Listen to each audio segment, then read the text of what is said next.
fantastic. Whoop, the recording's in progress. Does that mean it just started? It just started, but hey, the important stuff is here. This is like the early days of live TV, which you're too young to remember, but all kinds of things happen in live TV. We were talking about the new exhibition at La Plaza about the Olympic Auditorium, a legendary place, and several friends, I think Cheech even told me because he lived nearby, that he used to go to the roller derbies there. They had roller derby there, fights and everything. So that's a good exhibition. No, he told me a story of that he was on stage there as Cheech and Chong, he and his buddy Chong, when Little Richard was performing a concert, and the stage collapsed. Oh, yes, that's right. Oh, that's what Cheech was talking about. Yes, he was. Yeah. Well, Little Richard, I'm not surprised it collapsed. He was worth it, though. He was worth it. Did you see that documentary on him on CNN? On Little Richard? Oh, on Little Richard, incredible. What a person. What that documentary is really, I know it's not a La Plaza project, but it just came out in conversation. It's really amazing. So if you're a Little Richard fan, you should see it. We should get started with our guest. What do you think? I think you're absolutely correct. So I'm going to go away and we'll see you in a little while. I'll see you in a bit. So tonight's guest has enjoyed a long career, totally wrapped in music. He's been writing about music, world music, but focusing on Latin music for over 30 years. He's a radio show and a lecturer and a curator and a author and a music promoter. But the truth is everything he does promotes music. So that sounds really good to me. I want to hear about it. So let's zoom in, Betto Arcos. There you are. How are you? Hey, Dan. How are you? You're looking good. I haven't seen you in a while. You look good. Did you have some work done? Because you look really good. Some work done? Yeah. That's what everybody says in LA. You look good. And they go, he's had work done. So I toast you and thank you so much for being here tonight. I toast you. And if she's nearby, your beautiful wife, Josephine.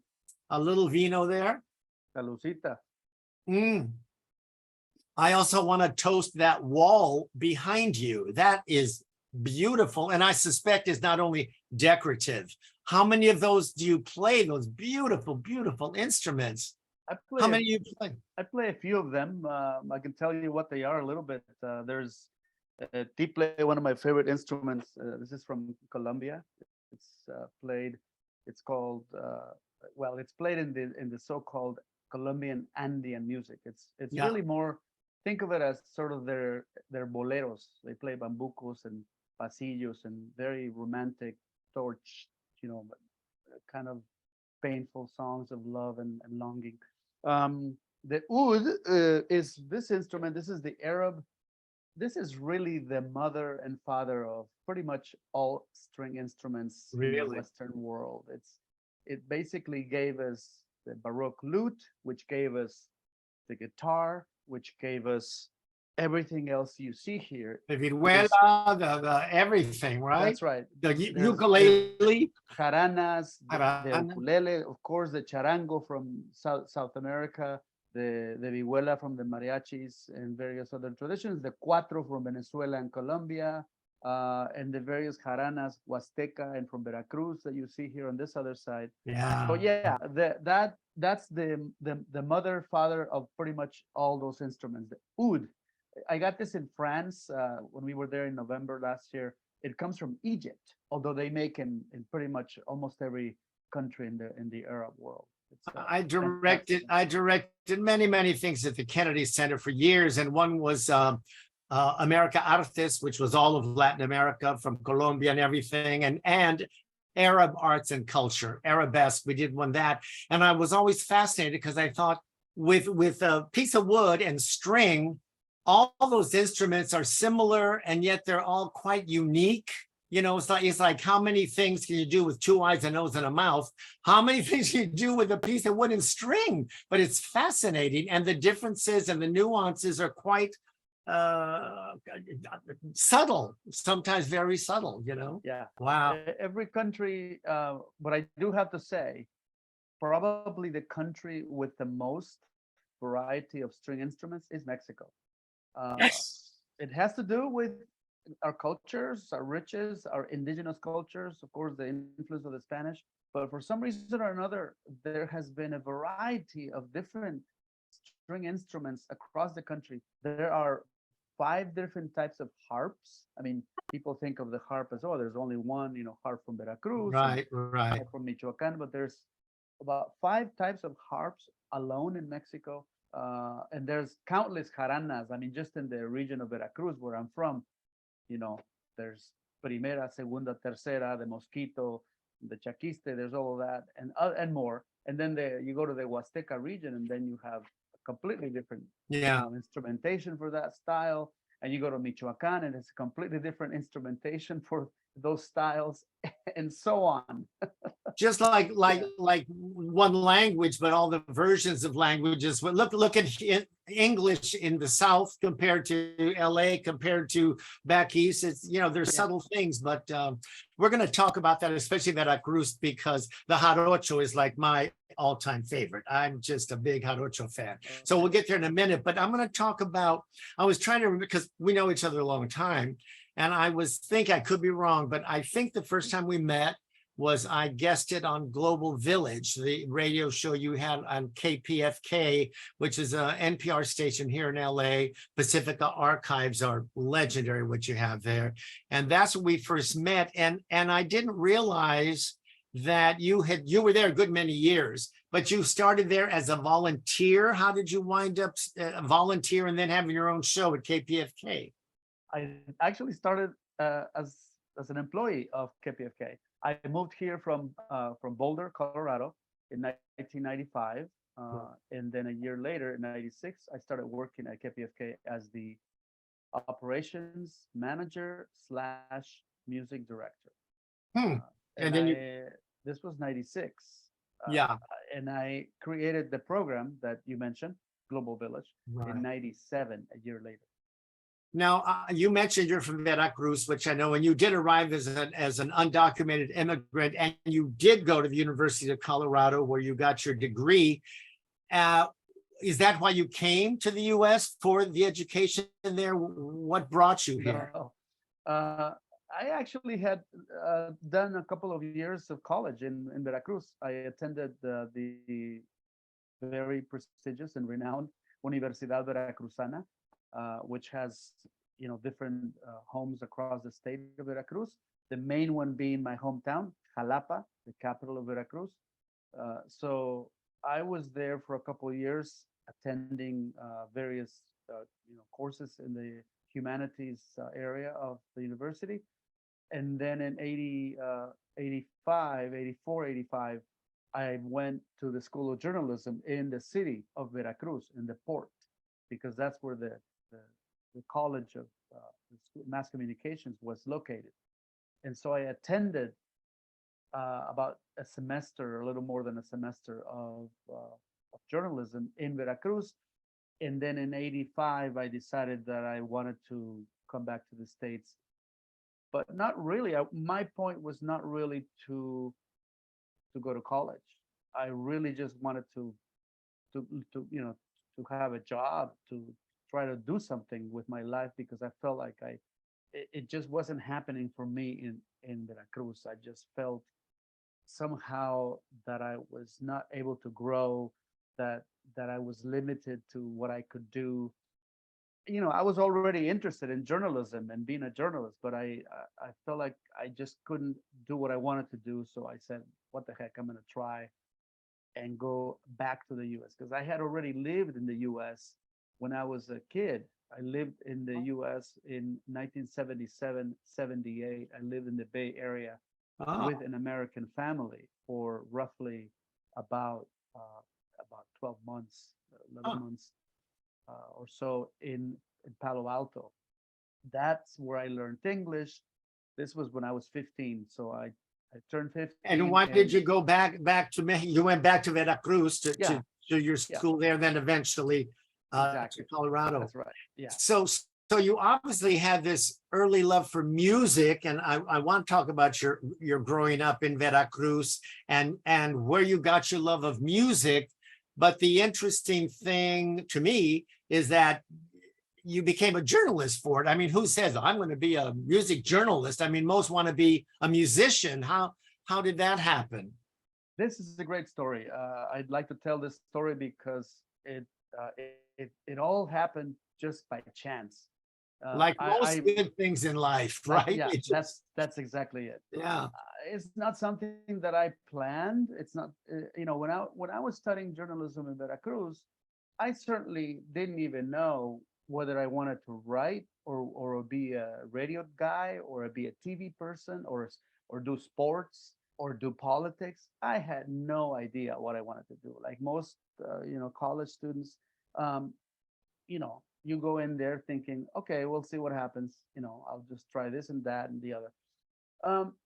It was really a situation of fate, I think, and it's these things that I'm sure you're familiar with, where you meet someone who introduces you to another person, Right. and next thing you know, you're doing something that you never imagined you would do. So I was a waiter, undocumented, working at a Mexican restaurant in Boulder, Colorado, in the mid '80s. So I got there in '85. So around '86, I started working at this restaurant after having worked, as a carpenter, as a mason, as a painter, as a gardener. I was doing just about every odd job you can imagine, cleaning people's homes. I was doing everything to make a living. I was To survive. I didn't have any papers, so I had to, find jobs. I was always busy doing something. And the last job I had was as a waiter, and I met this Brazilian guy who said, "Hey, man." We were actually rooming. I was rooming with a couple of guys.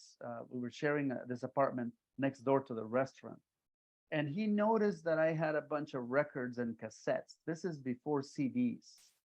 And he said, "Hey, man, you look like you know what you like, and you looks like you have a really great, wide taste of music." And I would carry, of course, around my albums and my cassettes, and I'd be listening to just about everything from Latin America. And he says, I occasionally do his radio show on this community station, a station not unlike KPFK here in Los Angeles, at a small station called KGNU in Boulder County Public Radio. And he says, there's this guy who's the host, and he's from Colombia, and he says I told him about you, and he wants to meet you, and you should come over and hang out with us during the program. And I said, okay, well, what the heck, I'll go. So I went over there, and then the guy says, "Hey, why don't you bring over your collection, and you're gonna be a guest DJ on the program." The program was called Latin Jam. And you've never done anything like that at all. And you didn't hesitate to go, "Oh, gee, I don't know how to do it." You said, "Okay." No. I was actually not sure I wanted to do this. I said, "Look, what are you talking about?" Right. He says, "Oh, no, you can, just come over and you can be a guest DJ, and then, just talk about the music. And, you seem to be very, very good about your knowledge of musicians and music and so on." I said, "Oh, okay." So next time around, I was there with my records and my cassettes, and he would ask me to choose something. We would play it on the air, and then he would say, "Okay, so tell us what we just heard, Betto." And I would get on talking about, this and that. But this At is the end this is before you went to university. So Absolutely. you were just a fan of music. You weren't really an expert on it yet, but did you know enough about the various genres and all that you could fake it, as it were? Yeah, I mean, the fact is, I've always been what we say in Spanish. I've been a melómano. I'm a lover of melody. I love music. I love to listen to music, of all kinds of music. And I also like to read. And so I would read liner notes and Uh-huh. articles and all of these things. And I would go to the library at the university and read up on what was happening in the news all over the place and finding out about new recordings and that kind of. So I was always kind of up on what was going on in music because I just had a thing for it. And of course, he says, "You know what? I want you to take over the show. I don't want to do this anymore. Wow. And I think you're the right person. I've been waiting for somebody to take over, and and I think That was that. you're the man." And I looked at him and I said, "What?" That's when those kinds of things happen. You wonder if we have any choice at all in life, or somebody's just moving us around. Oh, let's introduce him. That way he can go where he's supposed to go. I mean, that's a whole other conversation. But I want to talk about the music of Veracruz in particular. As I say, I have to, and I realize all the music in Veracruz is not only the jarocho. That's my favorite. But first of all, we have a photo of you as a kid in Veracruz, and I suspect you had not discovered music yet because you don't look very happy. Do we have that, Abelardo? There you go. You're the second from the left, right? Yeah, And that's your mom on the far right. that's right. She's lovely. She's lovely. So was there music in your house growing up? Where did music first get into you is what I'm trying to get at.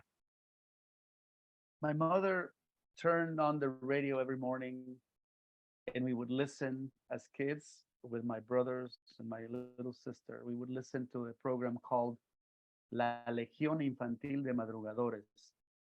The uh, the Youth? the early child legion of no the child legion of early risers.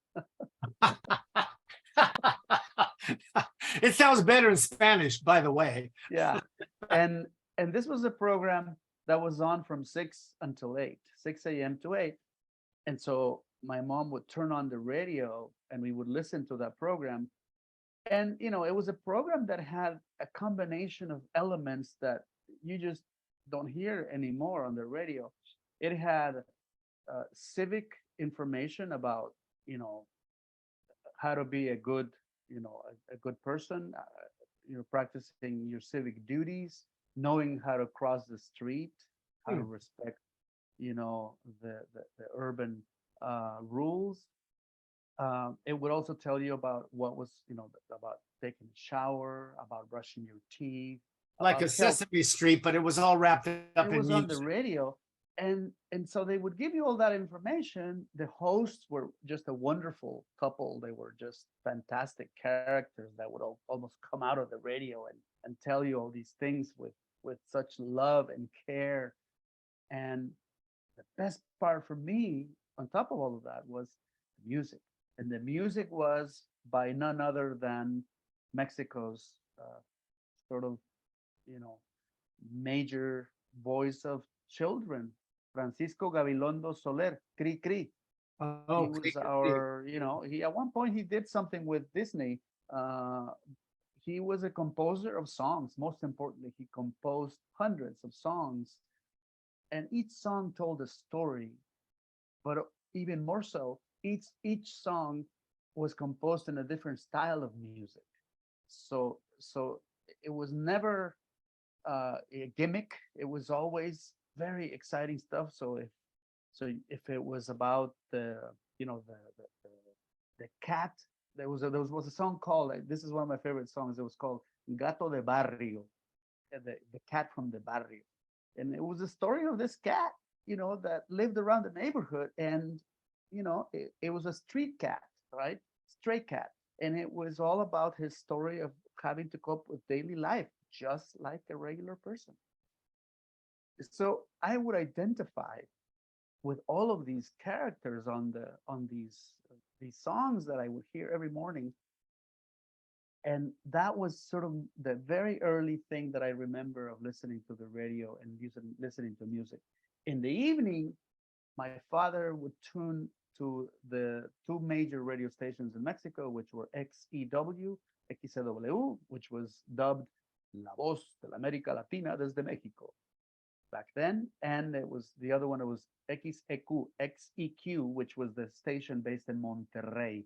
So from the XEW in Mexico City, we would hear everybody from Agustin Lara to Toña La Negra to Pedro Infante, you name it. Those were all kinds of programs that you would hear on the radio. And then from the northern station, the XEQ, we would hear the northern music. Yeah, right? the banda, the Música norteña. Yeah. Los Alegres de Terán, los Montañeses del Álamo, los Cadetes de Linares, all that great music from the north.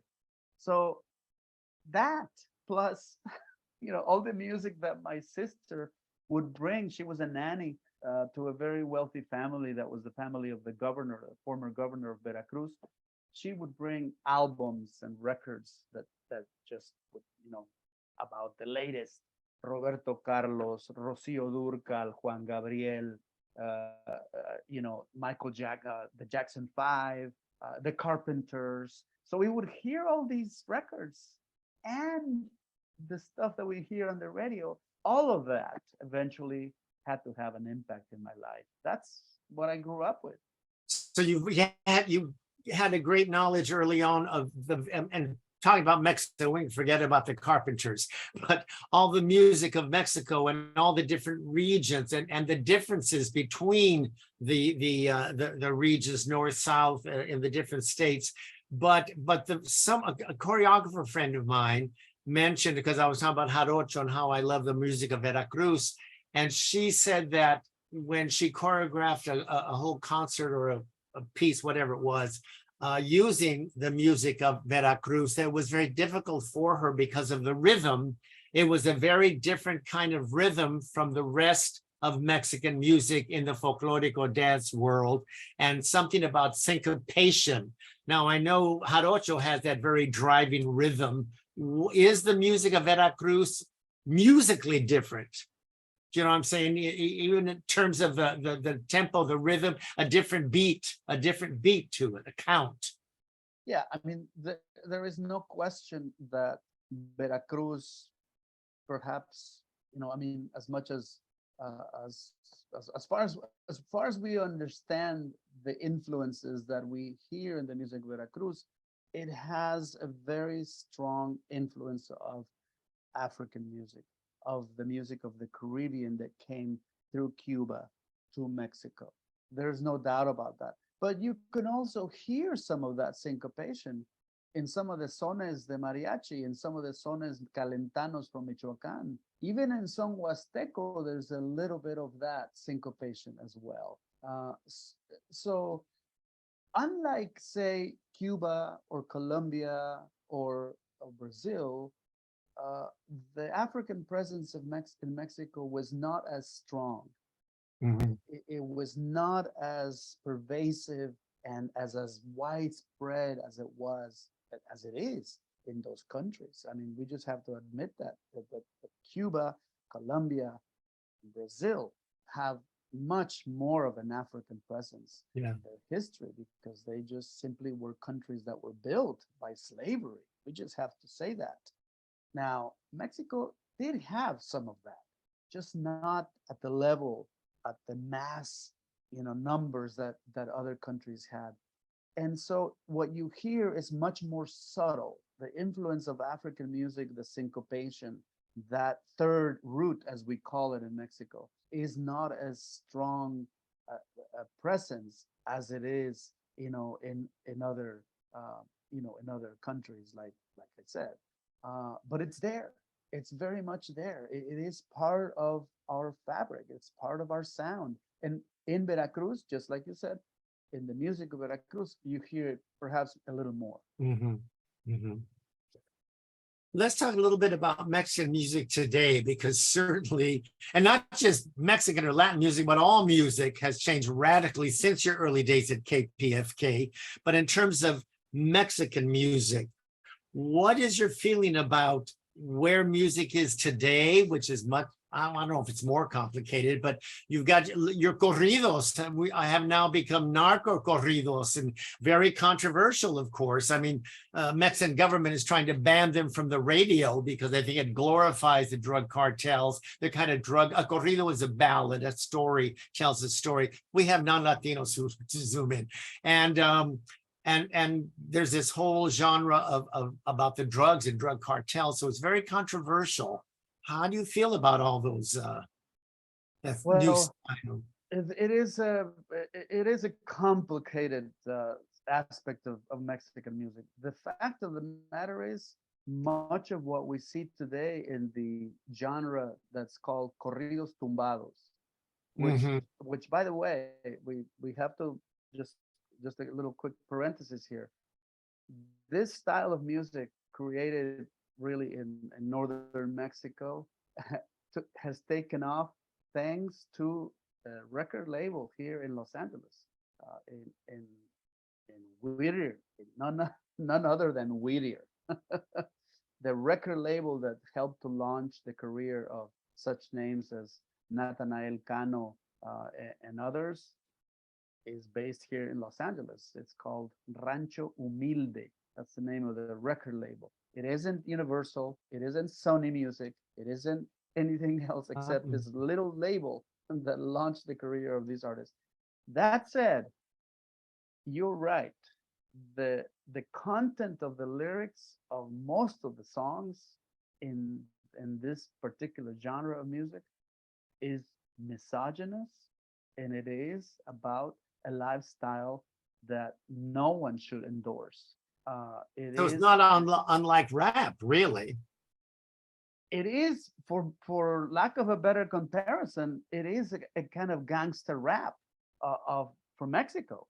That really is a way to describe it. In fact, interesting that you mentioned, or you asked me this question, because this past week I've been immersed in the world of corridos tumbados, because on Saturday, this is a little plug here, I'm going to be participating in a panel at La Plaza de Cultura y Artes for the Spanish language book fair, Lea LA.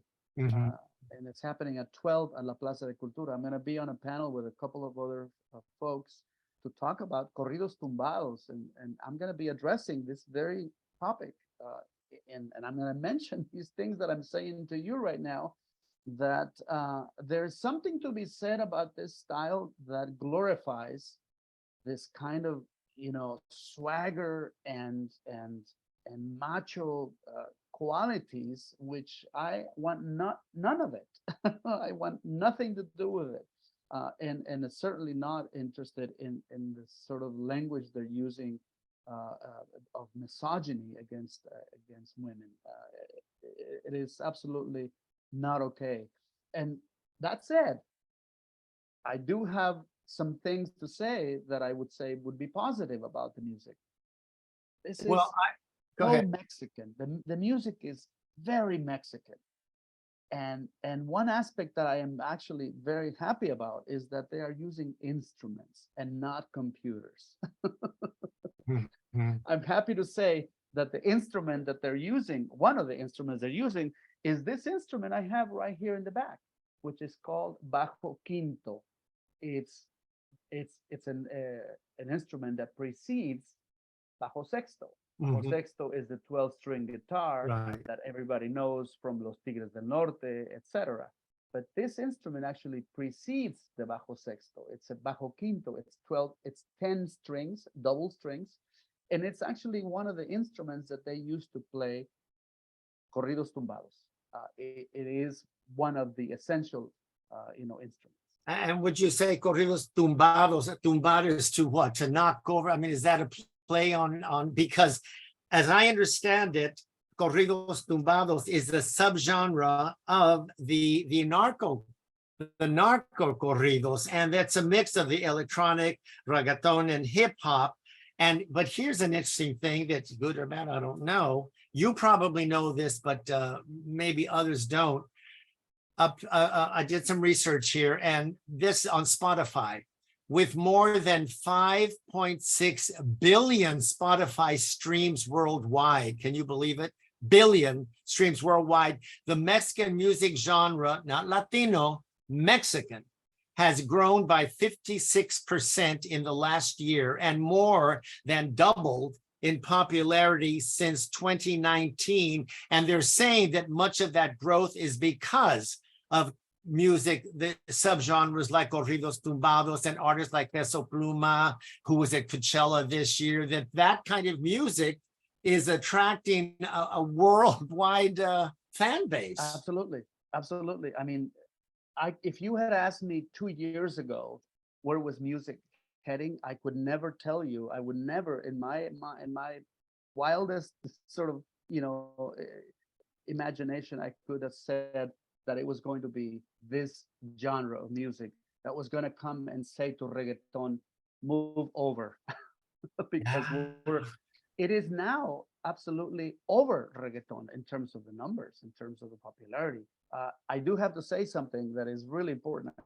Just today, I just heard in the news that Peso Pluma that you just mentioned, his life is currently threatened because he apparently offended somebody in one of the cartels in Mexico, and they basically said to him, "Don't come and play in TJ because you're gonna hear from us."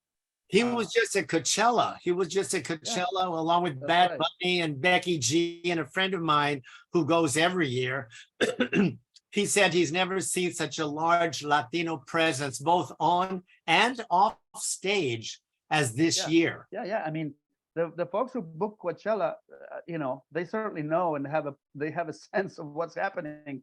That is the reason why they booked him, because they knew that he was going to attract that many people to that venue, to that festival. Yeah, no, he's off the marks. He's in an area that you could call the stratosphere. Yeah. No one knew that music could get so popular in the world, because it's not just Latino in the US. Right.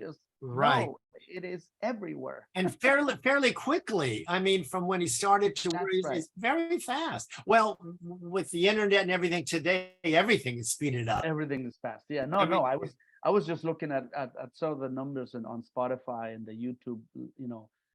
It is out of control. Absolutely insane. Is it too late to invest in that record company? Is it too late? People. Come on, Betto. I have no idea, but I do tip my hat and I do say, wow, my respect. Because this guy sensed that something was gonna happen. And this is LA based. His LA based. LA. Wow. Whittier. I mean, the guy built a studio in Whittier, and that's where he has been recording all of these, young. I mean, Natanael Cano, who's at the very top, right next to Peso Pluma. Natanael Cano, he's from Hermosillo, Sonora. He came here when he was 18 years old to record his first tunes here in Whittier, and he's now 22, I think 21 or 22. And he's off the hook. And you listen to the lyrics. I was listening and reading some of the lyrics, and you go, wow, he's creating, it's like a completely different language altogether. I mean, you have to respect that they came out of nothing, and there was no record label behind it, no marketing plan. It was all the internet. Oh God! What happened to clawing your way to the top? Now you get everything. They didn't need any PR. They didn't need anybody to promote them. They took off like wildfire. Well, let's change the tone here a little here. Although I found it very interesting. Didn't you find it interesting? I did. Yes, of course. Yeah. So let's get back to public radio. Do you remember radio? People still listen. A lot of people listen to the radio, and you're still a regular contributor. I know NPR, lots of programming there, and the BBC and all that. And Global Beat Mexico. I want to talk. We have a photo of that. You're still doing Global Beat Mexico, right? I've been doing that. That's a really good thing you mentioned. This is something that I've been doing with KCRW and my compadre Raúl Campos since it's been a year now. We started in August of last year, Uh-huh. And little did we know that it would become so popular. And so about halfway through, we didn't think we were going to continue. And then sometime in the spring, they said, "Hey guys, we want you to keep going, and just like keep going, and we'll let you know." So I think we're right now. I think we're probably going to close toward the end of the year. We're going to end with that series. It's a weekly, You sort of play all podcast. genres. You play all genres. Absolutely. Yeah. Well, here's the thing to understand. It's a segment that airs as part of Morning Becomes Eclectic on KCRW. Right, There right. are three curators that sort of choose the music that's put on this segment, this podcast. I'm one of them. Now, of course, you know me. I have my interests. I have my taste. I have the things that I'm interested in promoting and things that I really care about, I have to say. So I make a selection, every couple of weeks, and we get together, we record, I talk about the music, the artists, the styles, the genres. And I tend to be sort of, for lack of a better word, the kind of ethnomusicologist, historian, Uh-huh. anthropologist, journalist type.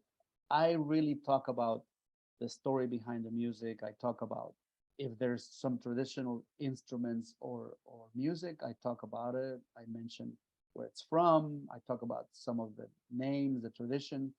Whereas my other colleagues are more into what's happening today, sort of more about what's happening in pop and rock and Uh-huh. electronica and that kind of thing. They're more sort of as to what's happening at the But that's level good of because it's a good balance and good mix. But it sounds like exactly. you're the grown up. You're the grown up. Yeah, you could say that I'm the grown up. I'm the one that really gets into the culture, into the history, and that's actually what people really appreciate is Yeah, that I I think give them so. a bit of a lesson. I think so. And you are a storyteller. That's what you are. You're a storyteller, and you do it through music. Yeah, Which brings us, isn't that funny how there was a little segue there, yeah. to your first book, which you published in 2020. I love this cover, Music Stories from the Cosmic Barrio. Who did that artwork? I just love that cover. That's a friend of mine.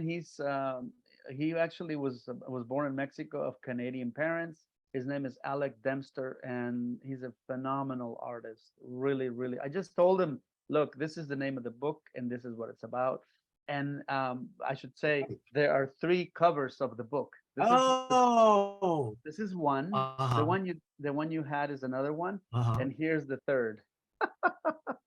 They're all great. The other one's my favorite. I like them all, but that other one I really love. I love also that it's in black and white. But the Yeah. interesting thing is, as I understand it, it's a collection of stories that you already done a broadcast, right? So you just repurpose them as such, or did you have to rewrite them, Yeah, or it is that and a little more of what you're saying. I, you know, as you mentioned earlier, I've been doing this for about 30 years or so. I've been writing about music for various outlets for the last 30 years or so. I started really, I don't know if you remember this program called Latino USA. oh, sure, This sure. program started right around the time that I graduated from the University of Colorado in the mid 90s. I graduated in 93. Uh, right around the time that I graduated, the program was launched out of the University of Texas at Austin. And I was one of the first contributors to that program. It still is, but it was a weekly program of news and culture. And I started contributing to that program. It was distributed by NPR across the Mhm. US, so people would hear it on 300 or 400 radio stations across the country. Wow. And that's where I started. That's really where I cut my teeth, per se, where I began to do storytelling. In fact, the first story, you love this, I did for Latino USA was a story about the film and the book, like Water for Chocolate, Uh-huh. came out. And soon to be Broadway musical. Yes, yes. So I interviewed the author, Laura Esquivel, Yeah. who at the time was in a relationship with the filmmaker, Alfonso Arau. So Gina. yeah, so I interviewed I interviewed her, back then in Colorado, and that's my first story that I aired on the program. And next, one after the other, every other week, I would do stories about, you name it. The range of stories about culture, about sometimes even news stories. So I did everything. But then little by little, I started to kind of get closer and closer and more interested in doing stories about music. So when I moved to Los Angeles, which was 2 years later in 1995, that's where I really kind of felt like that's what I want to do. I just want to focus on music. So that's kind of where I began. Really, Latino USA is in fact includes the book includes a couple of stories that aired on Latino USA. The story about Carlos Vives, the great pop singer from Colombia, Sure. and there's a story about rock in Cuba, which many people may not know, but rock was banned. Right. It was forbidden in Cuba. People couldn't do rock in Cuba publicly because the government didn't like that. So I did a story about that particular phenomenon of And the rock in books Cuba. are all three are available on Amazon. I know the first one is Yeah. all It's really just a one single book. different covers. It's just the covers, but the difference too is that one is in English and the other one is in Spanish. Mm. That's the difference. Oh, Now, the one that's available on Amazon is the one cover that you showed, the black cover. Right. The others are available through me. So if people are interested in getting the signed copy, Okay. In can English get- or Spanish. they can get it through me. Yes. I want to do a quick shout out and thank, because I know you're also a curator of Latin music, and you've been doing that for several years for the San Jose Jazz Summer Festival, right?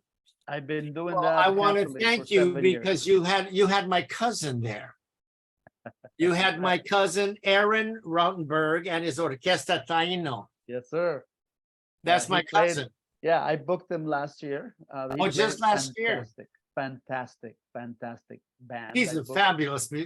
fabulous musician, a Yeah. really nice guy. But he's so I because he saw on Facebook the flyer and he texted me. He said he put my orchestra there. So I said I'm going to give you a shout out. So there you go, Aaron. I don't know if you're watching, but No, the one thing that I should say about that job is that it's in San Jose, it's in the Bay Area, but I'm based here in Los Angeles.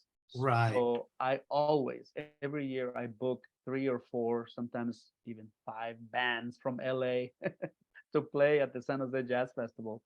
And it's nice to see, the kind of exchange that goes on between the different bands. And because they're kind of rival cities. I mean, San Francisco, That's San right. Jose, and LA. That's There's right. like LA and New York. They're kind of Yeah. rival cities. and I and love they San love it. They Jose. love it. They feel like it's really challenging for both, the LA salsa scene and the Bay Area scene. They like that. It's created this wonderful vibe in the summer during the festival. How long has the And, festival been there? The festival has been going on for 32, 33 years. Wow. And I've only worked for them for about 7 or 8 years, Yeah. booking that. But my stage is really tropical music. So I book bands for Saturday and Sunday, 7 bands every year. Wow. That's great. That's good. I like San Jose. It's a happening little town. It It's really a great is. place. I like it. I like it a lot. I think, are we okay with time, Abelardo? Yeah, we're doing fine. This has been a fascinating conversation. I thought it was interesting. Keep going, yes. Well, that's why you have me here, right? That we get interesting folks. That's right. Yeah. I guess we could mention one thing is, that I was Lila Downs' manager for about 7 years. In the very early years, huh? When she was during the Frida film. A little bit before that, she first came to Los Angeles in the fall of 1998. I had just started, doing the program on KPFK, the Global Village program. And this was, 98. I started working at the station in 96. So about 2 years later is when she, first came to Los Angeles. I got her first gig at Luna Park, that club in West LA that is no longer. Yeah, yeah. Robertson. No, not Robertson. La Brea near Wilshire.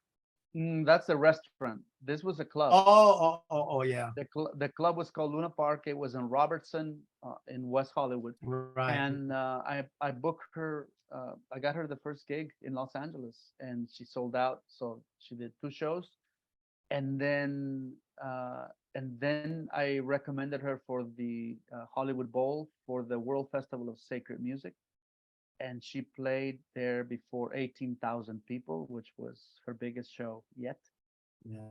And that really that was sort of the, Hollywood Bowl That's World it. Festival. Yeah. And her career Yeah. was just in a different zone. after that. She's amazing. She's amazing. I was gonna say something about oh, my favorite thing is I actually introduced Lila and Luis Valdez. They had never met. And I was in San Jose. And I booked Lila for a concert I was doing there. And I was meeting with Luis on something. Our meeting was over. I said, I have to go to Lila. Oh, I've never met her. You've never met her? Come on. And so I just walked into the room with Luis Valdez. She was there. She had no idea. And I was happy. That was fun introducing those two giant people, They had never met. So what's happening there, Abelardo? And any folks zap in? We have Yolanda Rodriguez. She's asking, Beto, do you have a list to share of required listening and reading? And she goes on, I love your work. Wish I had your life. I've been a lesser student of Latino musicology and need your guidance. Wow, a listening guide. Well, I don't really have that, and that's a really tough one to do because, I have such a wide range of interests. I And guess you do world music. You concert on Latin music, but you do world music. That's a lot of yeah. I mean, a long list. I love music from the Middle East, from Africa, from Europe, from Asia. I would have to just say, okay, what are the sort of, I don't know, top 10 or top 20 Latin American, maybe that would be a start. Maybe that's your next book, but by the time the book is published, you will have changed the list 10 times, right? That's the problem. Yeah, I mean, I was just, a couple of weeks ago, I was in Colombia at the fantastic annual Petronio Alvarez Festival, which is this festival of Afro-Colombian music. And it's like a completely different world. It's like, wow, amazing music, of the Afro-Colombian tradition, which has nothing to do with cumbia, with vallenato, with, the music of the Caribbean. This is music from the Pacific coast of Colombia. So, and I did a story for NPR, which aired 2 weeks ago. And I'm working on a story for the BBC about the same festival. So it changes depending on what I'm into. That's a difficult, but gosh, I'll have to think about that. Well, you'd have to do that list in pencil so you could erase and replace and erase and replace. It would never get done. Well, Yolanda kind of brings it in. She says she means as far as music programs on the radio or other media. What would you suggest? Music programs. Besides your show on KCRW, Global Beat Mexico. Well, that okay. Well, that I would have to work on that one too, because it it's these days there's so much. It's really hard to. It really kind of depends on what the things that interest you the most. And we were saying earlier, it changes so quickly. I mean, it changes quickly. Yeah. I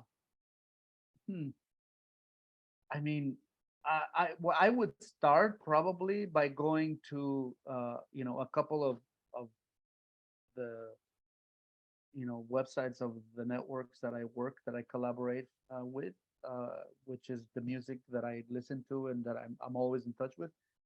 NPR Music would be a start, and I would just check on what's happening in the like specifically for Latin music.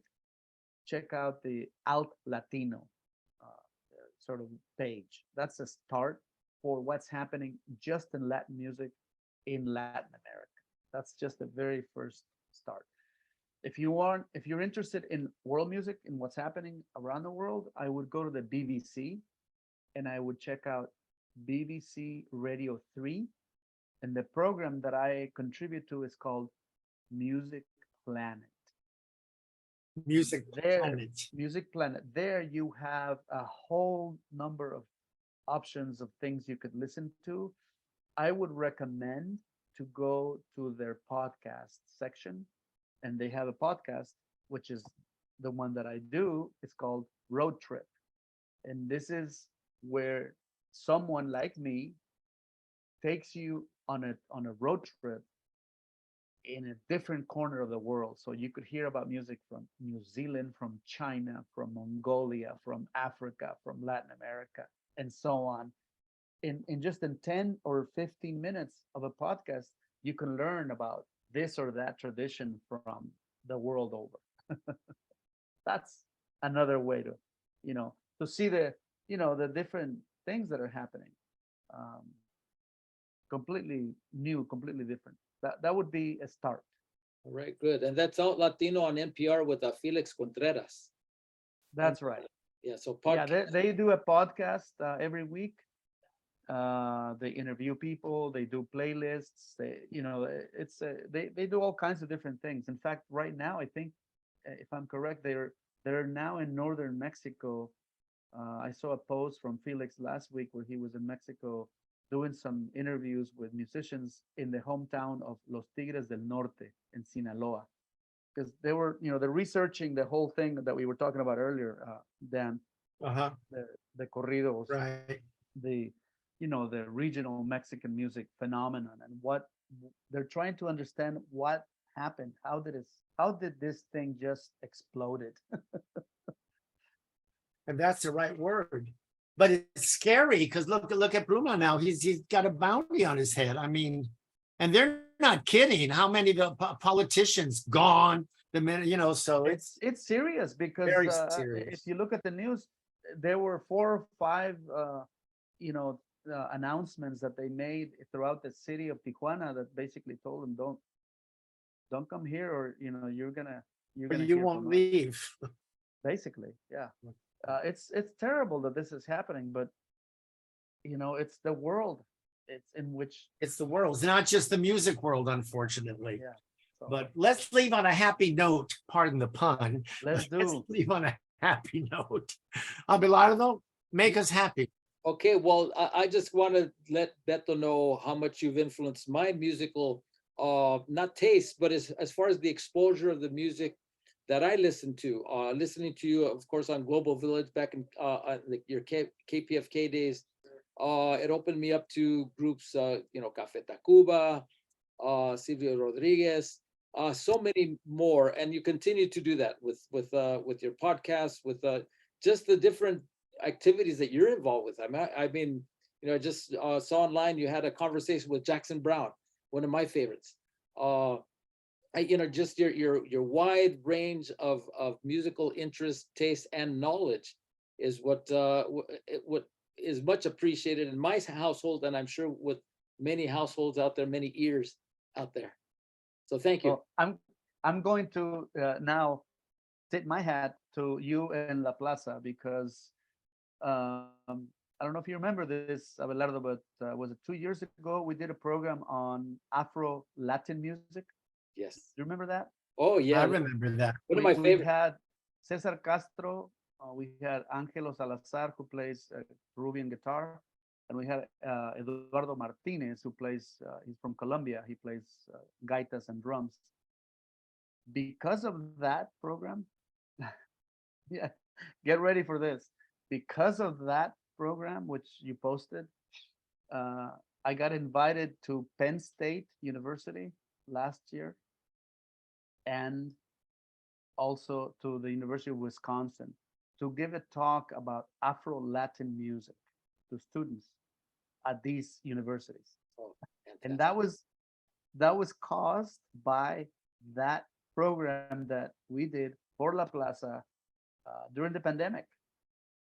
Exactly. Oh, that was one of my favorites. That one, plus you brought on San Miguel for a show. The You Tres. brought on Gabby Moreno, and this is at a time when people were at home, didn't know what was going on in the world, but what you brought, and along with all our other guests, including you, Dan, not leaving you out, was just connection. It's connection and community, and in your case, Betto, you know, music and musicality and all the emotions and passion that goes with it. So we'll thank each other here, and we'll thank you too, Dan. Thank you. Music heals. Music heals. Isn't that what they always say? Music heals. Absolutely, absolutely. And I, you know, my last word here is to say one of the best times I ever had in my career is to interview the giant of music from Los Angeles, the great Lalo Guerrero. I had an opportunity to You interviewed my dad. That's your cool. father when he was putting out this record with what's his name, Ben. Oh, Esparza. Ben Esparza. Yeah. He brought him to the station. I interviewed him. Yeah. I you know, talked about his work, his career, his life, and then I think it was the year later or something. He was in the studio with Ry Cooder. Yeah. Recording. That was his last recording session with. And I was there in that studio when you were shooting the film about your dad, Right. with Nancy de los Santos. Right. And I'll never forget, I don't know if you remember this, but I'll never forget this. Your dad was recording, I think he was singing Barrio Viejo, Oh. and he fell off the chair. Oh yeah, Flavio when- Jimenez was playing it. Yeah, a stool. It was a tall stool. And when that happened, it was like the world Yeah, in suddenly slow motion. came to a stop. Yeah. We all just froze and we said, "Oh no, not here." And he got up like nothing happened. That's right. That man was made of kryptonite. I swear. You have no idea. I saw him fall so many times and he'd get up and nothing. He never broke a bone. He never chipped a tooth. Yeah. I don't know. He was kryptonite. That was one of the most touching, memorable experiences that I've had in this world of music. Oh, golly. Everyone has a Lalo memory. I love hearing Lalo stories. Thank you so much. Say hello to beautiful Josephine Ramirez, who's a very important lady in Los Angeles in the music and arts and culture world. So, here's to Josephine, and here's to you. Thank you, Abelardo. Thank you. I'll see you soon. Thank you very much. Gracias. Thank you, Betto. Thank you, Dan. And thank you all that joined us today. Apologies for the technical difficulties. I was not able to stream directly onto La Plaza's Facebook page. I posted on my page. Betto has it on his. Dan has it on his. But the good news, we did record the bulk of this session, happy hour with Dan Guerrero and Betto Arcos, and we'll be posting it on our YouTube page as soon as possible, and we'll blast it out there. So enjoy. Maybe we'll get a job out of it, Betto. Maybe we'll get a job out of it. Put it up there quick. Put it up there quick. Bye, everybody. Thank you so much for zooming in. Thank you. Bye. Okay, Bye-bye. and thank you out there who joined us. Just a quick update what's going on in La Plaza. Coming up, speaking of Afro Latino music, on the September 23rd, it's a Saturday, a couple weekends from now, at 7 p.m. we have La Junta 10-year anniversary, a celebration of Afro Latino music and culture. La Junta LA is a DJ collective with the Groove May, Yucasito, Miss Honey P, and Glenn Red. And they've been bringing the music throughout LA's for 10 years now. And they're going to have a special program at La Plaza de Cultura y Artes with live performances with Nadia Calmet and Chacambo, doing a Peruvian music, Taller Bula, Volcan, and then plus DJ sets by the La Junta sound system, of course, plus guests Que Madre from the Chulita Vinyl Club, Ethos from Subsuelo, DJ Collective, and Fresco from Listen Recovery. So come and join us. It's free, 7 o'clock, Saturday, September 23rd. And besides that, of course, La Plaza de Cultura y Artes is open Wednesday through Sunday, 12 to 5, free admission every day that we're open. Come by, say hi, enjoy the exhibitions, including 18th and Grand, the Olympic Auditorium, and hope to see you there. In the meantime, come join us in a couple weeks with a Dan Guerrero Happy Hour guest TBD. All right, y con eso, muy buenas noches a todos. Y nos vemos muy pronto. Hasta la próxima. Bye bye.